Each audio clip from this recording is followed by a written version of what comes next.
Okay, welcome, folks. I'm Fred Gleeck, and my guest is Tim Wu. And Tim is the author of The Master Switch. And rather than my trying to give some lame synopsis of this book, why don't you do it? And not a lame one, though. Sure, Fred. Thank you for having me. It's a pleasure. Book The Master Switch is a study of the long cycles in the information industries, from the telegraph all the way basically to Facebook. And it's a study of the repeat patterns, you see, of the industrial wars and so forth. In slightly more detail, it suggests that surrounding every new technology, there tends to be a period of openness and of new ideas and new business models and entrepreneurship that ultimately closes into a more consolidated form. There's more detail in the book than that. There's various stages that a new invention will go through, but that's basically the idea of the book. Why is this important for people in general, and more specifically for information marketers? Why do you think this is relevant? Well, I think it's. I mean, how much? Let me ask your viewers or listeners: how much do you spend more time with your computer or your mobile phone or with your friends? I mean, this is the basically our lives these days. Humans have always been defined by their tools, and this is essentially the questions that affect what our tools are like, whether our computers, whether our information networks, how we spend our time. A society that spends its 5 hours a day watching primetime television or 30 hours a week watching primetime TV is a very different society than one where people go and look for stuff. I mean, it's everything. It's sort of like asking, well, why is aging important? It's so fundamental to who we are, the information we consume, that it's central. Now, you had another question about your industry in particular, I think. I think it's very important to people who are in the business of trying to sell information products one way or another. The book is about the information industries, and so trying to understand how the business models worked in early radio versus the early computer industry versus the film industry is a fascinating exercise. Well, one of the things that you talk about in the book is the fact that, eventually some of the big players, like your example using AT&T, eventually some big players emerge, and after a period of time where everybody's scrambling around trying to outdo each other and competing, that eventually they gain a stranglehold over the market and have the ability to really manipulate price. How is that going to, what do you see? Do you see Google doing that in the future?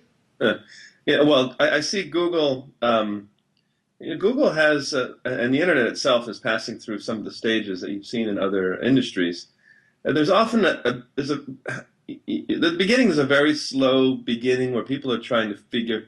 Sometimes, actually, there's right at the very beginning of a new industry, it has to struggle to survive or come to life. There's usually about 10 or 20 years where the thing exists but doesn't quite get there. Yep. And we'll talk later about how ebooks were in that stage for a very long time. Yeah. The thing in theory exists, nobody uses it, doesn't get there. Then there comes this moment where finally the incumbent, and this doesn't always happen, but usually somehow the incumbent gets defeated. In the internet's case, that would be the destruction of AT&T or something. And then there's this open period where suddenly the game is open. Anyone potentially could be in this market. Those periods tend to be extremely utopian, entrepreneurial. You can think of the internet in the 90s and the last 10 years. The Wild West, essentially. Wild West and exciting opportunities. And then those periods themselves tend to close. And I think the internet itself is beginning to consolidate into something that looks maybe like 3, 4, 5 platforms that are dominant, and Google being one of them. The others maybe being Facebook, Apple, we'll see Amazon. It is not completely shaken out. But you can see maybe it'll be like the auto industry, where in the 10s and 20s there were hundreds of car companies, and then ultimately the big three. Yep. We may be headed towards sort of a big three of the internet app world. Does that mean then that we're going to see people trying to squeeze us price-wise, that all of a sudden, instead of being able to get online, for nothing, we're going to have to pay to do right. so? It's an interesting question. These companies are all premised on business, on advertising business models. So prices aren't so much the issue as much as making everything possible added. Yeah. To make basically, if Google succeeds, and in a way, this is why they think they're good for you. Just Google will be part of every part of your life, and so little Google AdWords, and that's their version of. There's a difference between companies, monopolies that charge prices in the way they make their money, and obviously in advertising, and the way that an advertising monopoly, a price monopoly will raise their prices, and that's how they squeeze you. An advertising monopoly is different. It infiltrates your life in profound ways. So NBC, let's say in its height, or TV, when it had its real power, and still has a huge amount of power, it just had addicted people to it for so long that drove their profits. I think that for a lot of people sort of watching or listening to this program, they're thinking, well, gosh, I thought the internet was sort of the end game, that we were done when we got there. We might have gone through the phone and the telegraph, but now we're at the internet, and that's going to be with us forever. True? That's what people thought about the radio too. Yeah. And the telephone. I mean, the problem with the universe is there's never an end game. Yeah. There is never actually an end game. There are moments where you feel that way, and then next thing you know, things start again. When American history after the Soviet Union was over, everyone's like, "Well, history's over. We won. Okay, let's go home and retire," and then something new starts. So there are some ways in which the internet's different, and it's something I address more deeply in the book. Yep. It does have some fundamental differences, but I wouldn't be surprised if some of the powers of consolidation and even monopoly that affected other industries will also affect the internet. Let's switch over to the whole topic we were going to talk about with ebooks, which is specifically of interest to my market, which is what do you, that went through sort of a similar cycle. I remember, and I've tried to get Jeff Gomez on the phone from Print, the guy who wrote Print is Dead, and I remember when I talked to Vint Cerf, he said, print is dead, but text is not. Talk to me about that. Well, I would the master switch, using the cycle that's in the master switch and comparing it to other industries. I'd say the ebook industry has had a very classic pattern. Like a lot of industries, at the beginning, it's heavily resisted by the incumbent industry, by the publishing industry, and in fact, almost destroyed by them. Obviously, ebook technology has been around, I don't know, 20 maybe? I mean, in some ways, since the 90s or even the 80s, when you think about it. I mean, maybe a primitive form, but obviously the market's been very non-existent until maybe a few years ago. It still isn't up there. And the reason is, of course, the resistance and the ability to use a law to control the industry, namely the copyright law. So that's a very classic situation. Early film industry is a lot like that. The early radio has some similarities. Early telephone, intellectual property playing a large role. Now we're in this period where I would suspect there's this kind of stasis. I would suspect at some point this whole thing is going to break open. And I don't know if it's this year, next year, 2 years, that if history is any guide, the ebook industry is really going to break open in a few years or something. And people are going to be going everywhere looking for a model. I predict there'll be a huge entry. There's already quite a bit of entry, market entry. All kinds of models, and kind of a desperate search for what is the model that really works for ebooks. I doubt that anything that is in existence now is it. I don't know what it is, but I don't think it's it quite. Now, one of the things in the book, sorry to interrupt, in the book you talk about most of these cycles running about 40 years, correct? Yeah, from invention through consolidation. That's right. So is that, do you sort of look at that as an immutable law? Is that timeline, that can be scrunched in one direction or the other, can it? It surely could. I mean, I guess the point is it isn't 300 and that's not 2 years. Yeah. But it's some kind of period. It's long enough so people don't even notice it happening, but it does happen. People notice it happening, but it doesn't happen immediately. Like you snap your fingers, and it doesn't take 400 years.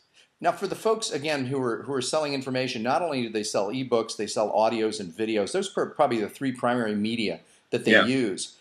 Talk to me a little bit about what you see the future in, how does the future look for both audio and video? Well, let's talk about a number of possible futures. So one is that one possible future is that, as I said, there's this period where, particularly with ebooks, video and other content are slightly different. I think with ebooks, there's this period where it might really open up in the next couple of years where all kinds of models suddenly start to contend. And has a little bit to do with publishers or copyright holders releasing a little bit on price, being more flexible, different ideas. And so far they have not been, obviously. Well, yeah, the publishing, it's ridiculous to me when I go in, and I mean, as a Barnes & Noble member, I actually end up going to the store with my Kindle and looking at the price, and for $1 more I get the physical book. They're not yet doing it for me. No, they're crazy. It's a classic effort to preserve an existing monopoly model, Yep. right, or an existing business model. It's like the way when films first came out, they were only 10 minutes long. No one thought they should have 40-minute films because they would be too dangerous or compete with something else. The early telegraph company tried to destroy telephone because it didn't like the way telephones were. So the telephone was just supposed to be an extension of the telegraph line. Right. So it's classic, and the whole idea is, well, we can have ebooks, but they can't really compete with regular books. And so the model now is you get something which is obviously worth less than a physical book. A download is much less valuable. Obviously, you can't burn it. You can't resell it. You can't sign it. If you lose your Kindle, you lose everything. Yeah. Right. If you lose it, it's not backed up. It doesn't last forever. It's going to be obsolete at some point. A book 300 years later, you can find it. You find a Kindle 300 years later, you're going to say, what was it? Yeah. There's so many reasons an ebook is less valuable than a real book, but they sell them at basically the same price or $1 less or something, and that model is nuts. So if you were prognosticating, what do you see for the next 5 years in terms of pricing as it relates to ebooks? Well, I think if some publisher realizes that there's a sweet spot of pricing that's quite a bit lower, because it's easier to buy, the transaction costs of buying an ebook are much lower. If someone realizes there's takes the risk, realizes there's a sweet spot that's lower, a little bit like with iTunes, and realizes there's a sweet spot down there somewhere and hits it, that will completely transform the industry. I think that's the first step, and people are terrified to do that, obviously. But if they do it, the argument, the economics are you make more money. Because you sell things at the right price. Absolutely. You sell stuff at the right price, the demand is much higher at that price. I mean, if ebooks were, let's say, $5 for a new book, I would buy ebooks all the time. Absolutely. At 15, at the same price as the hardback, I'm like, who are you kidding? You just feel like you're getting screwed. So, and like I said, you're not getting. It's obvious to consumer. They're not getting. I could actually put it more legally. They're getting the intellectual property, but not the physical property. For the same price, you're only getting one of the two properties. You're getting a license to an intellectual property, and that's a legal definition. But people know they're not getting the same thing. And the only people who buy it are people who like you like novelty, so you buy it. But like the regular consumer does not buy an ebook at $15. I think they have to come down to $5, and you'll actually see more sales. Yeah, I think that somebody's going to have to take, one of the big publishers is going to have to risk it and say, you know what, $7.77. Living here in Vegas, that would be my number. $7.77. Right. And so if they were to do that, what'll happen is people will look at them, look at the revenues, and over time everybody go, oh, that's the sweet spot. Yeah, that's what I think will happen. I don't know if it will happen, but that's what should happen. And I think there'll be just a lot of experimentation with business models and different ideas of how to do this. Now that's one possible future. I don't know what those business models are because it takes a lot of people thinking about it. Maybe there'll be an advertising-based one. I don't know what that would look like. Maybe there will be successful phone-based models. I don't know what they will look like. But I don't know. But there could be other models. Maybe there will be on. I don't know. That's the problem. Yeah. So maybe something else will come through. Switch. I know your time's limited, so switch over to audio and video for me. Sure. Audio, video, slightly different story, and you're starting to be in a situation you compete with a different set of incumbents: cable industry, film industry, and that's also in a fascinating situation. Different traditions. That when we're talking about companies like Netflix, does that include? Sure. Your scope. I mean, I would say that Netflix is most of the people I'm talking with are selling how-to information, but Netflix and a movie are very are similar. Right. Netflix is moving. Netflix that starts to turn on this whole well-known net neutrality issue because right now you have something of a race between, I guess, independent sources of selling these things and increasing number of giants who would like to dominate that business. So it's sort of on the one hand, the old web model versus Comcast and Apple type models. Yeah. And I think that's the future. The question there is, Apple and particularly Apple is in further stage of consolidation and of designing kind of a perfect model for things. And I would not be surprised that if its dominance does not grow, if history is any guide. They're further along with this whole iTunes and content, trying to export that model. So I wouldn't be surprised if their dominance tries to go. On the other hand, I still think the internet provides room for, the open channel of the internet provides room for some challengers, namely like Netflix. I would say there's room for a few challengers on that, what's called the over-the-top model. And that depends a lot on net neutrality. And yeah, I don't know. There's a lot to say in there. What do you see Amazon as a player in there? Oh yeah, they're Amazon player too. I guess yeah. I think that world is open, but at a later stage in the cycle. Like the ebooks, people are still trying to figure out. Basically, people know how to get people to buy stuff. I think online using iTunes being the example. They know that people know how to buy it. They've figured out more, and now there's a struggle among people using relatively similar models to figure out who can execute the best. That would be my prediction. Now you're a big. I know that you were one of the big early voices, and in fact, I don't know if you coined the term net neutrality, if that was your term, but it was years ago. Yeah, and so I've lost control of the word. But yeah. If you were to, I've heard that argument repeatedly from a lot of different folks. Can you see the other side and see their position and at least find some way to justify what they're saying as being valid? Sure. So let me take, let's say, Comcast's position. Comcast or AT&T in wireless, their position usually relates to the idea that it's very expensive to build this infrastructure. Someone has to pay for it. So a company like Netflix doesn't contribute to paying for the infrastructure, that is the wires into your home. So we should be able to charge them money on top of what they pay for internet access to reach our consumers. Something like that. The validity in it comes, or they say, maybe we could design our own business models. We don't need Netflix or Apple. Comcast. We have our own innovative, or we want to do a special deal with Apple. Let's say Comcast says, and I know that will screw Amazon and Comcast, but it'll be a better service. So they say customers will be served even if individual competitors will be hurt. That's their argument. So now, are you also of the belief it's similar to like the drug industry, the pharmaceutical industry? A drug has a patent for 17 years. You sort of are saying to AT&T, okay, great, you invested in all this infrastructure, you had a good run, you made a lot of money. Hey, now it's time to open it up and become generic. Yeah, my point is the internet. My point's a lot. First of all, the internet's too valuable to let Comcast or AT&T's desire for marginal profit wreck the whole thing. Yeah. I mean, what Comcast wants to do, Comcast, if they had their druthers, Netflix would not exist. I mean, why would they let a company wreck their, compete with their video service? And, we have a long history of AT&T, and I mean the old AT&T, just trying to squash companies that wanted to use its wires to do business. And it's been useful to have the internet as, I think I would agree, the internet's been useful as a public infrastructure where a lot of business models start. Relevant to your industry in particular, even the existence of Amazon is predicated on an internet where you can start new business models on. The existence of iTunes download store of maybe new ebooks models. And so I think it's been enormously important to have an open internet just for the entrepreneurship that it provides.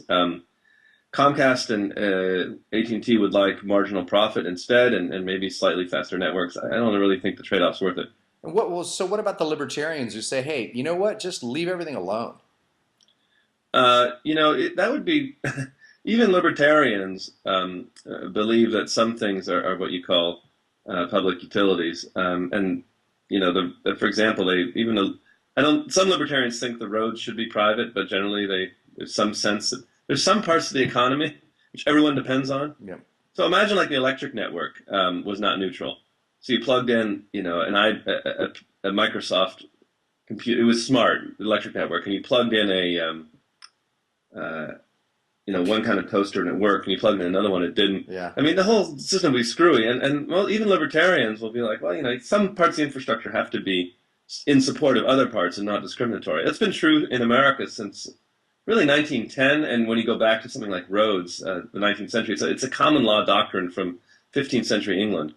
And so even libertarians are willing to say, there's got to be some parts of society that are neutral. Often they hope it'll stay that way without government, and maybe it would. But I think that given their druthers, I think cable companies would, and why not?